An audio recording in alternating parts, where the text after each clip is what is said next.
Hello, everyone. I'm going to give you a little bit of a rundown of the BLSS Social Sciences assessment.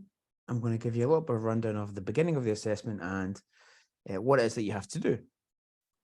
First of all, I'll show you where to find it. If you go to the Biomedical Life and Social Sciences Moodle page, you will find this content here. You'll find the social sciences content. If you click on it, you'll get the information from all of the actual days that we've had in the class. You'll see various things here. You see obviously the week's contents running 1 to 4, which is fine. You'll then see an example of the coursework, the content and also the quiz itself. I'm going to ignore that for a minute. I'm going to show you the actual content itself. Now here's a little folder where we have information about it. I'm going to start there. You'll see the important information that people are always interested in. When's the submission date? Submission date is the 10th of January, so you've got a good bit of time to do that. And the quiz itself is down here. You fill in the quiz here. That's where you actually do the assignment, and that's where you give us the content. So I'm going to click on the actual coursework assessment information here and show you that first. So what you'll see is here a little bit of an overview of what the actual content is going to be for this session.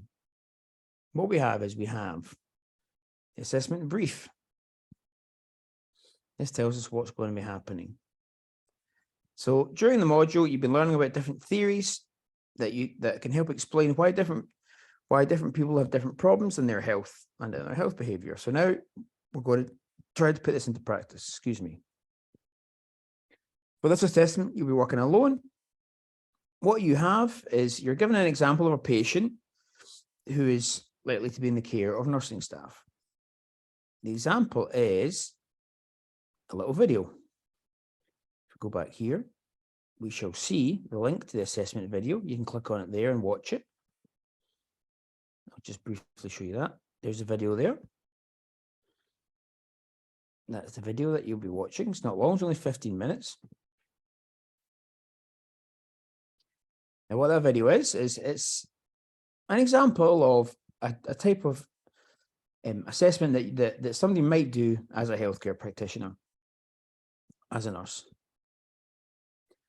Information has been gathered about the individual's needs, their biological, their psychological, and their social circumstances. If you remember, we spoke about the need for full assessment, full patient care, to be looking at these different areas. The biopsychosocial, biological needs are fairly obvious, particularly in nursing. However, people aren't the same as cars. They're not inanimate objects. They're conscious. They're aware of themselves and their surroundings. So therefore, they have a psychological aspect as well. That's also important to think about. And they also exist within an environment, which typically we think about the social environment. We think about the actual interactions they have with other people, also the physical environment that they're in as well, some of which is social. Okay, so you will then complete a series of short questions that relate to the patient's needs and how these may be impacting upon their physical and mental health. If you look at these factors, figure out what you think is beneficial or harmful to health and suggest improvements that might improve their well-being. Okay, so that's pretty much what you have to do. There's more assessment information here. The referral letter, you can have a look at, is fairly innocuous. There's not very much information there, which is just to give you an overview of the kind of assessment letter that you might be given in order to look at somebody. So you look at that, and then you go to the quiz.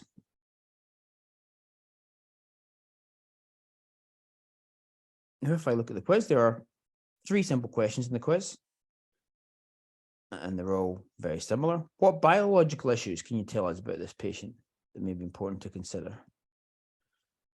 What might you want to consider as a nurse? The next one is psychological issues can you tell us about this patient? And what might you want to consider as a nurse? And the third is, very imaginatively, the same question, only with social issues. Now,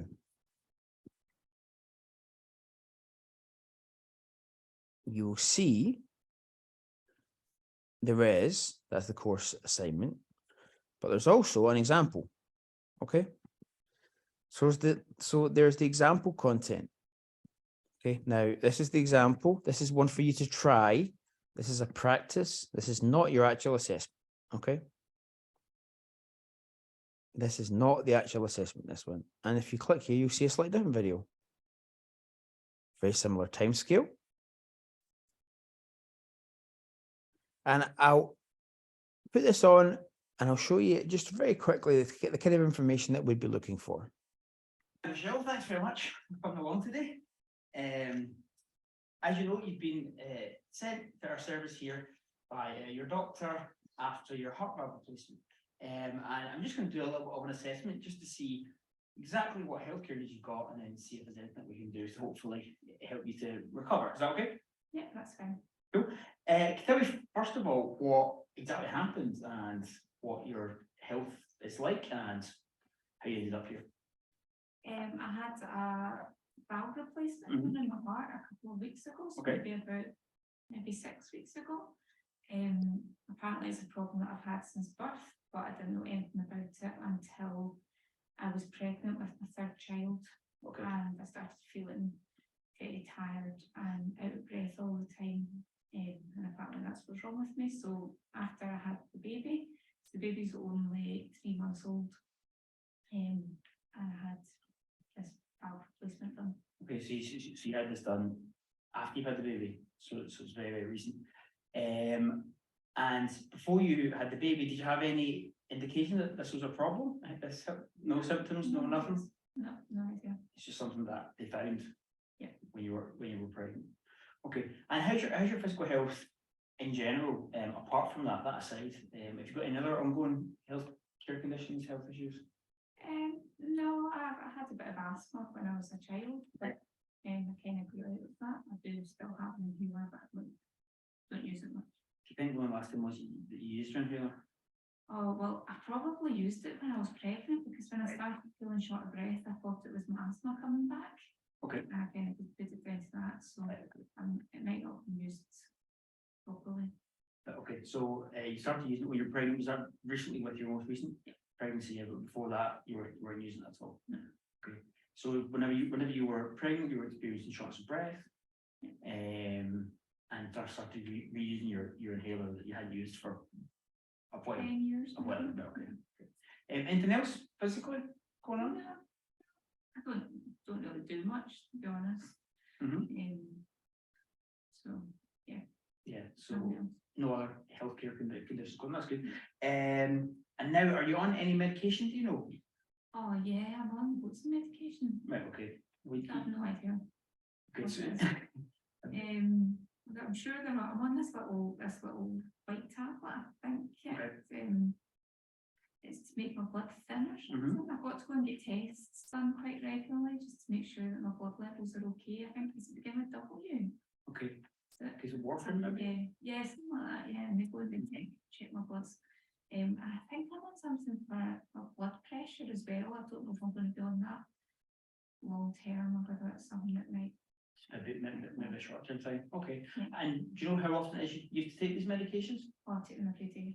Okay. Is that once a day or? Yeah, once a day. Okay. And now, do you have any symptoms at all, or are these just drugs that you have to take and? Yeah, I mean, I still don't feel great, to be honest. And then I've got a lot of pain. I've got a lot of pain in my wounds, and still feel a wee bit short of breath, when I'm walking upstairs and things like that. Okay, and do you live in a house with stairs? Yeah, I live in a flat, so I'm on the 3rd floor, and I've got the baby, and I've got a 3-year-old, and I've got a 5-year-old, and sometimes getting up the stairs can be quite difficult. So I've not been going out much, to be honest. Okay, so you've got your hands full then. Have you got a lift in your flat at all, or no? So it's just basically the stairs or nothing else. Yeah. Okay. What's like like at home then? Do you live yourself? Do you live with anybody Yeah, else? it's just me. I kicked my boyfriend out a while ago. Okay. It wasn't very nice. So it's just me and the three kids in the house. Okay. They're just 2 bedrooms, so it's a bit of a squash, to be honest. Okay. So where's where's the youngest one sleeping? Oh, she's still in my room. Still with you, yeah. Yeah, I know yeah. two. They've got their own 2 rooms together. Okay, good. So you were living with your partner and you had these. Okay, I'll stop there. So that I've got a little bit of information about the client. I'm going to swing back to the main page. I'm going to look at the example quiz. Okay. So click on here now. What? This is taking me to the last answer. I'll go over here to the first question. There you go. What biological issues can you tell us about the patient that may be important to consider?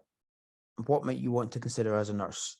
Okay, so the obvious thing is this patient has had their health disrupted relatively recently by a valve replacement. They seem to have had asthma in the past, but there's no sign of that recently. They don't report any other physical health conditions. They've obviously had 3 children. The children's biological health might be something to consider as well. Are the children healthy? Obviously, if this person is managing kids with, is managing a family with kids who have ongoing health conditions, that might be something that might be important to consider. She is on medication, but she doesn't really seem to have a very good knowledge of it. That's important to think about. Obviously, there will be medical or potential medical issues going forward. She will have to take medication for a very long time, potentially indefinitely. Making sure that somebody has the right amount of knowledge of their medication that they're taking is important, because they need to know why they're taking it, and they need to take it at the right times. So those are important things to think about. What psychological issues can we look at when we think about this patient? Well, often when people have a catastrophic change in their health, this can lead to negative emotions, particularly low mood and anxiety. Those are relatively straightforward to kind of obvious to think about. She may be potentially traumatized by this. She's obviously got an awful lot on her plate when it comes to the day-to-day management of life, and therefore that may also cause a lot of stress and anxiety. Something that's important to think about. What are the ways in which the person's healthcare health condition affects their whole life? Yeah, and making sure that they have assimilated this idea of this health problem into their understanding of themselves is very important, an important part of the recovery process. Is she anxious about any kind of biological changes that she feels? So she's obviously walking up and down stairs, trying to carry 3 kids and buggies and bags, etc., etc. That's relatively tiring. When you're going up and down stairs like that, you will have your physical state will change. You'll be hot, you'll be sweaty, your heart rate will be going up because you are, physically exerting yourself. People who've had heart problems can often find that upsetting, because they can they're constantly monitoring their internal environment, and they can think, oh no, I'm feeling really hot and sweaty and my heart rate's going up. That must mean that I'm about to have a heart attack. And that can cause them a lot of anxiety and stress, and potentially avoidance as well. So does she then decide that she's not going to go out as often? Does she think, well, I have to go up and down these stairs, but I need to avoid going up and down them as much as I possibly can, so I'll only go out once a day? for example. That takes us to the social issues. Social issues. She is by herself with 3 kids. She said that she kicked her partner out because he wasn't very nice. Again, the social circumstances around that can be tricky. Was their relationship so bad that it has had a lasting impact upon her well-being? Was there abuse in the relationship at all? Was that why the relationship broke down? How recently did it break down? How long ago was it? If it's a very recent breakdown, again, she may well be struggling from that. If it was a breakdown that was a long time ago, she will have been on her own with these children for potentially, maybe potentially even years. Trying to balance and juggle the social circumstances of a family as a single parent can be very, very stressful and very difficult, and again can lead to compounding impacts upon the psychological and the biological. Does she manage to get so she's up a few flights of stairs. It may be that she's not able to leave this flat very often, so that might mean that she's not getting any exercise, which will make her heart problem potentially worse over the long run. So somebody's housing can have an impact upon their biological welfare. In this house, she says it's very cramped. The conditions are very small. This adds to the stress of the family. It adds to the stress of the children. How old are the? It sounds like she has a baby. How old are the other 2 children? Are they the same sex? In which case, or are they different sexes? In which case, sharing a room might be problematic, depending on what age they are. The housing that she's in doesn't seem particularly suitable for where she is. Some more exploration of that. If it is small, that seems to be one issue. Are there any other issues as well with the actual physical flat itself? How might that affect her health? If she's in a flat that's, say, damp, that might cause respiratory issues for her and the kids. Respiratory issues and a heart problem are not a really good mix. And again, respiratory symptoms can cause anxiety in patients who have a heart problem, so that can impact upon the psychological health as well. Is she able to work? Is she able to afford to run a family by herself? Some of that might come out in the latter parts of the assessment. Would a referral to social work be useful if there isn't social work already involved? Could somebody help her with looking for work, or with balancing financial income and childcare? Is there any work that can be done along those lines? The social circumstances as well of, does she, if she's physically isolated, is she also socially isolated? Does she have any friends? Does she have any family? Is the environment conducive to that? Is it not? If she doesn't have these things and she's lonely, what resources might be available? Are there support groups for people with heart valve replacement surgery done recently that could work with her? There are lots of different ways in which the person's social circumstance can affect them, and that's just some of the examples. Okay, so that quiz, I said, is just to have you have a little go at it. Feel free to look at that and to collaborate with your fellow students to get ideas from each other, to read, to expand your learning, expand your knowledge. That's absolutely fine.